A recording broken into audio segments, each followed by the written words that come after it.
कहते हैं मंजिल से ज़्यादा खूबसूरत अगर कुछ होता है तो वो होता है उस मंजिल तक पहुंचने का सफ़र।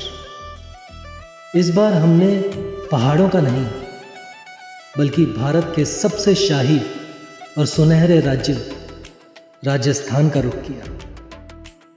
Jaisalmer, the golden city of India. तो चलिए शुरू करते हैं हमारे राजस्थान रोड ट्रिप का पहला अध्याय। सुबह के लगभग 5 बजे, जब पूरा शहर अभी नींद में था, हमने अपनी कार स्टार्ट की और निकल पड़े एक ऐसे सफ़र पर जिसका इंतज़ार काफ़ी समय से था। चंडीगढ़ से जैसलमेर की दूरी 850 किलोमीटर है और अगर रास्ते में आराम से रुकते हुए चला जाए तो इस सफ़र में करीब 13 से 14 घंटे लग सकते हैं। वैसे क्या आप जानते हैं, राजस्थान भारत का सबसे बड़ा राज्य है। करीब 3,42,000 वर्ग किलोमीटर ये फैला राज्य अपने किलों, महलों, लोक संगीत और विशाल थार रेगिस्तान के लिए पूरी दुनिया में मशहूर है। शुरुआत पंजाब के हरे भरे खेतों से हुई। जैसे जैसे हम राजस्थान की ओर बढ़ रहे थे, वैसे वैसे धरती का रंग भी बदल रहा था। हरे खेत अब सुनहरी मिट्टी में बदल चुके थे और दूर तक फैला हुआ खुला आसमान बता रहा था कि अब हम रेगिस्तान की धरती पर कदम रखने वाले हैं। करीब 13 घंटे की ड्राइव के बाद हमने पहली बार जैसलमेर शहर को देखा। दूर से दिखाई देता सुनहरे पत्थरों से विशाल बना किला मानो रेगिस्तान के बीच किसी कहानी की दुनिया खड़ी। यहीं से समझ आने लगा कि आखिर इसे गोल्डन सिटी क्यों कहा जाता है। पूरे शहर में इस्तेमाल होने वाला पीले रंग का बलुआ पत्थर सूरज की रोशनी पड़ते ही सोने की तरह चमकने लगता है। 1156 ईस्वी में रावल जैसलमेर द्वारा बनवाया गया ये किला सिर्फ राजस्थान ही नहीं बल्कि पूरे भारत के सबसे अनोखे किलों में से एक है। करीब 4,000 लोग आज भी इस किले के अंदर रहते हैं। यहाँ घर हैं, मंदिर हैं, होटल हैं, कैफ़े हैं, दुकानें हैं और रोज़मर्रा की ज़िंदगी आज भी उसी तरह चलती है जैसे सदियों पहले चलती होगी। किले की संकरी गलियों में चलते हुए ऐसा लगता है जैसे इतिहास आज भी इन पत्थरों के बीच सांस ले रहा हो। हर मोड़ पर खूबसूरत नक्काशी, हर खिड़की एक अलग कहानी और हर दीवार पर सदियों का इतिहास लिखा हुआ है। अगर आप सुबह जल्दी या शाम में यहाँ आए तो सूरज की किरणें पूरे किले को सचमुच सोने जैसा चमका देती हैं। किले से निकलकर हमारा अगला पड़ाव था पटवों की हवेली। 5 अलग अलग हवेलियों का समूह है। इनका निर्माण 19वीं शताब्दी की शुरुआत में समृद्ध व्यापारी गुमान चंद पटवा ने करवाया था।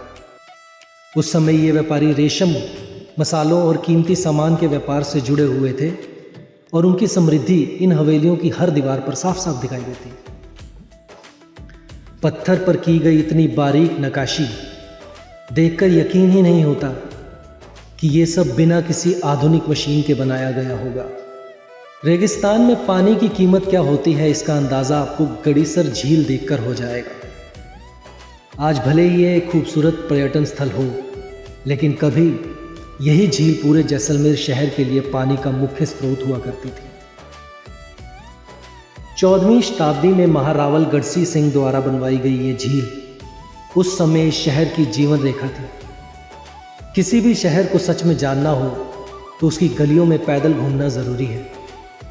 जैसलमेर की गलियां सिर्फ रास्ते नहीं हैं बल्कि यहाँ की संस्कृति का आईना है। एक तरफ रंग बिरंगे राजस्थानी कपड़े, कहीं लोक संगीत तो कहीं पारंपरिक कठपुतलियाँ। यहाँ का हर बाज़ार अपने आप में एक अनुभव है। और जब बात राजस्थान की हो तो खाने का जिक्र कैसे ना हो।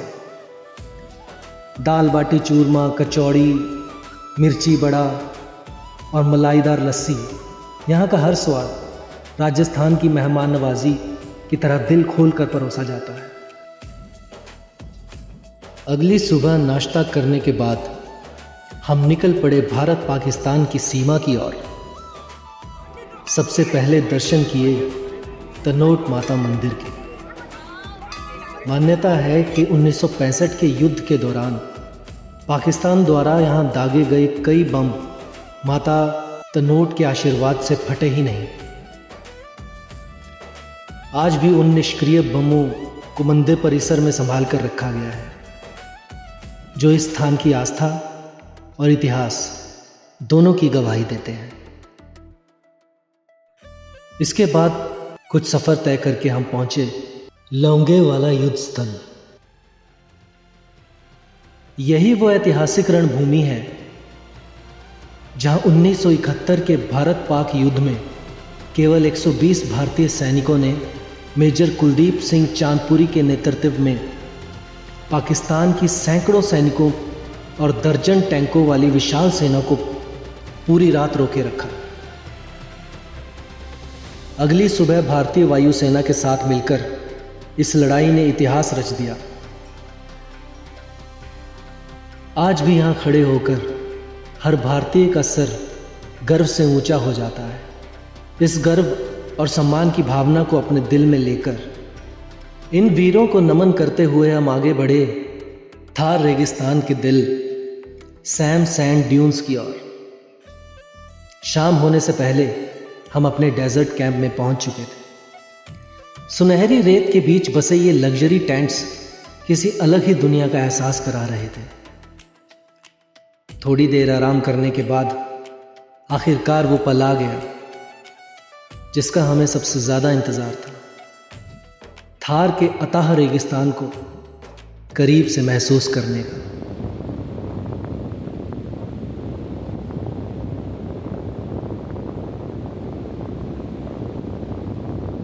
यहीं से शुरू होता है थार रेगिस्तान का वो हिस्सा जिसे देखने दुनिया भर से लोग राजस्थान आते हैं।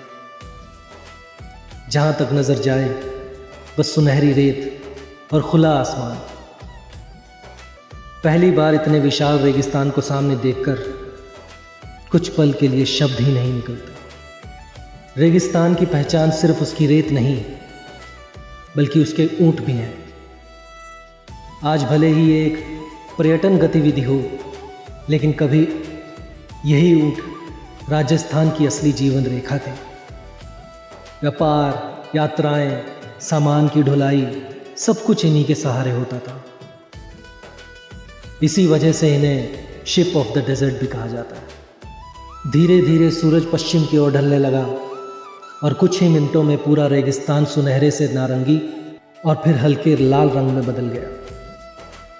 दिन भर की गर्मी के बाद चलती ठंडी हवा, दूर तक फैली शांति और सामने डूबता हुआ सूरज, ये वो पल था जिसे शायद कैमरा पूरी तरह से कैद नहीं कर सकता।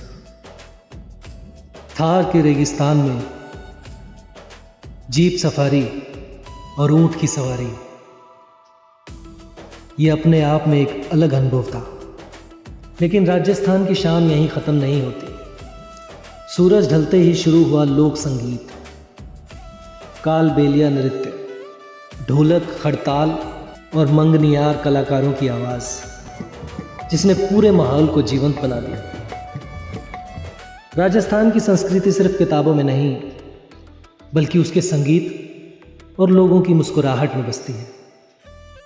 रात रेगिस्तान के बीच बने एक डेजर्ट कैंप में बिताई। दिन की तपती गर्मी के बाद रात का मौसम बिल्कुल अलग था। हल्की ठंडी हवा, तारों से भरा आसमान और शहर की भीड़ भाड़ से कोसों दूर अगली सुबह एक नई मंजिल हमारा इंतज़ार कर रही थी। लेकिन मैं अपने साथ ले जा रहा था सुनहरे किले, रेगिस्तान की शाम, लोक संगीत और अनगिनत यादें।